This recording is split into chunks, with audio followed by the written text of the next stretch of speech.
does appear to have what I would consider a more appropriate amount of head. Hello and welcome back to the channel, and welcome to, yes, yet another Guinness video. But there is a good reason for it, and that is when in my previous video where I reviewed this, the Guinness Draught NitroSurge, along with the Guinness NitroSurge device itself, I said that, well, I thought it was worth it because the pour I had at the time was pretty much as good as I'd ever achieved out of the traditional draft can, and I've been pouring those for many years, and this was only my second attempt with the NitroSurge. But that really does beg a question.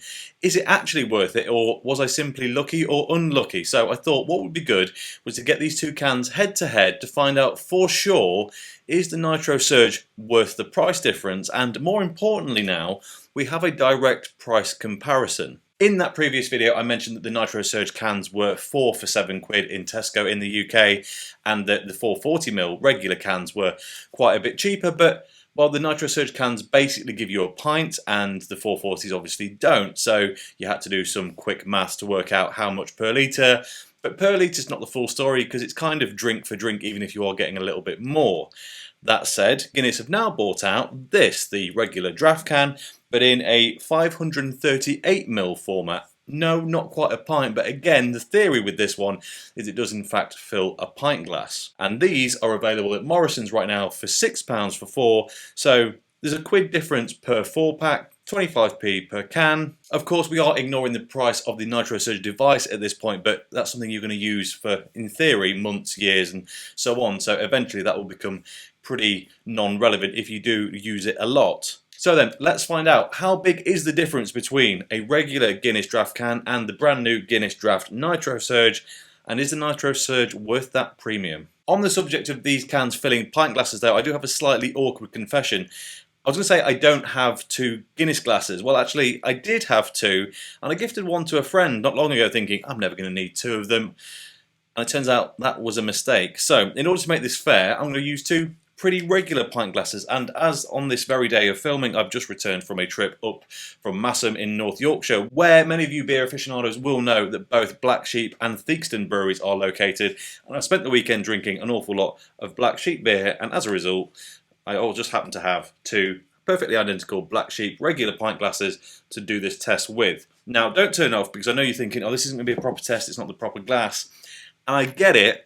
But you've got to remember, a lot of people at home won't have a Guinness glass. Therefore, a lot of people using these cans will be doing so in something like what I'm about to. So it might not be the perfect test, but it's definitely one worth doing. So how am I going to do this? Well, I'm going to start pouring the NitroSurge, and in the minute interval, while it settles and we do the second pour, I'm going to pour the regular one. So in theory, they've been poured at pretty much exactly the same time. I'm not going to go into the details of pouring the NitroSurge because, well, I've already done a video on that. If you want to watch that video, click up there in the corner now and you'll get taken to it. So yeah, just let's get them poured, shall we? NitroSurge first up then. Let's carefully and gently open the can, as you're meant to on these. Now, normally on the Guinness glass, you'd stop pouring for your first pour at the top of the harp on the back. Well, I reckon it's about the equivalent to the top of this line here on the Black Sheep logo. So that's what we're going for. Device lined up and fitted. Let's get pouring. Device on.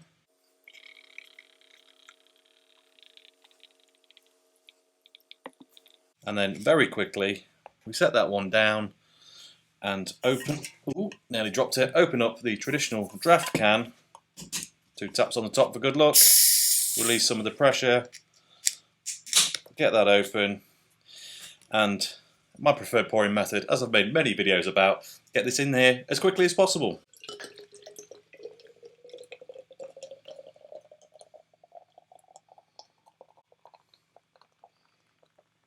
And get that down on the surface.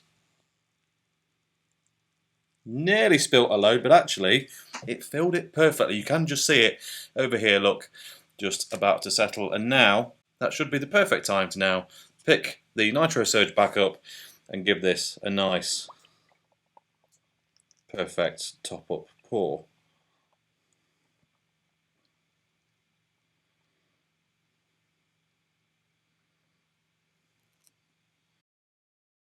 And once these are settled, I'll sit them next to the corresponding cans so we don't forget which one's which. There we have it then, two pretty good looking full pints of Guinness poured at home. Now, quick observations initially, the NitroSurge, well, the head does look creamier. It's got more of a pub pulled look about it. Let me try and take a picture of the top and put it on screen. You can see exactly what I'm talking about. The things that really stand out about it are it does have a bit more domage, as they like to say about the Guinness. It does stand proud of the glass, whereas the draft can pour doesn't. The draft can pour, though, does appear to have what I would consider a more appropriate amount of head than the NitroSurge for a Guinness, but we're talking about a few mil. Let me bring them up to the camera.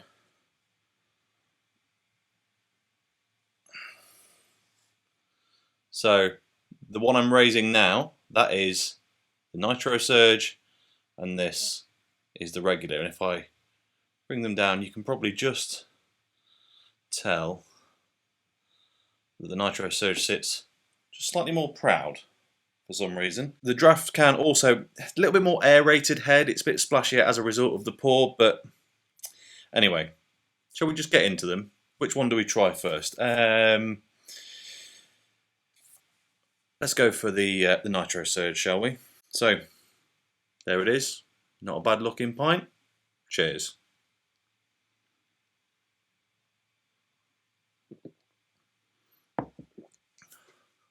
Good tash action, good body, it's creamy.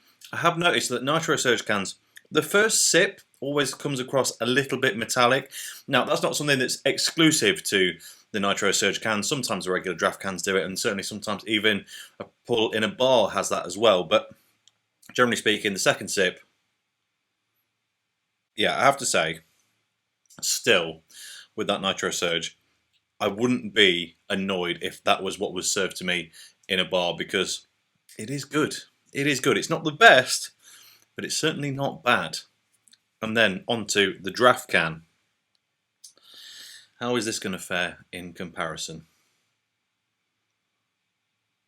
Oh, that's interesting. Second sip, just to be sure. And now I need to, of course, come back again to the NitroSurge. Okay. So this is, well, they're more different than I expected, if I'm honest. Now, as far as I'm aware, both of these cans are nitrogen flushed, but there is probably more nitro in the NitroSurge can. It does seem to have affected the taste a bit. I'd heard other people say this, that the NitroSurge just took a bit of the Guinness flavour away. And to be honest, when I tried it, I thought, nah. Now, maybe they've been drinking it too warm before, or it's a bit different, or I don't know. But actually, in retrospect, there is just a bit less intensity about the flavour. Not that Guinness is intense anyway, but the NitroSurge, yeah, subtler, much more neutral, I guess. They're the same flavour, but that draft can just feels a bit richer, maybe a bit more of a coffee and chocolate note to it, whereas the NitroSurge just feels a bit more straight up mineral stout. I still think it's more closely representative as to what you get in a pub, to be honest. I actually think the draft can, it probably has more flavour than a pub pint as well. But this sure is interesting. One thing I will say for the NitroSurge is that the experience feels more fluid, for want of a better term. It's the head and the body, and it kind of just, it flows naturally. It's got that, the whole thing is working together. One of the things I was first taught about Guinness was that really what you meant to do is drink the dark stuff through the head, and you want the head to last all the way down the pint, because it's a combination of both factors that make that quintessentially perfect pint, which is why when you get a Guinness with a bad head on it, it generally tastes like ass, because each bit on their own doesn't really work. There has to be the perfect balance. And in the draft can, it feels like the head is a bit disconnected from the body somehow. You're trying to almost fight it while you're drinking it to get both parts in the right quantities. That might actually be what's leading to that intensive flavour. It's not necessarily that there's actually more flavour in the beer itself, it's just that, well, maybe you're not getting the right balance from that head to body ratio. And the NitroSurge also, as a result, coming across a little bit sweeter, which will probably appeal to some drinkers. I'll be honest, I'm torn right now. I do not feel like I've wasted my money. There is a distinct difference between the two pours, and I've got to say it, I think the NitroSurge does win out. In my previous video where I said that the pour I'd had on the NitroSurge was only as good as the best I'd ever done out of a can, I think I might have been lying to myself, because it's in the wrong glass. I don't feel like it's the best NitroSurge pour I've done so far. And likewise, the same could be said of this, but actually, as far as draft can pours go, it might not be the best, but it's not far off. And as a result, the NitroSurge takes it. You might miss a few of those more rustic, depthy flavours that you get in the draft can, but I'm not really sure they're designed to be there in the official product, if you like. If we're talking about, you know, the best of the best Guinness from a pub variants, and the NitroSurge just gets that little bit closer. So yeah, thumbs up for the NitroSurge once again. And that really is all I've got to say about it. So as always, thank you very much for watching. If you enjoyed this video, please like. If you haven't already, subscribe if you will be so kind. And I'll catch you next time. Cheers.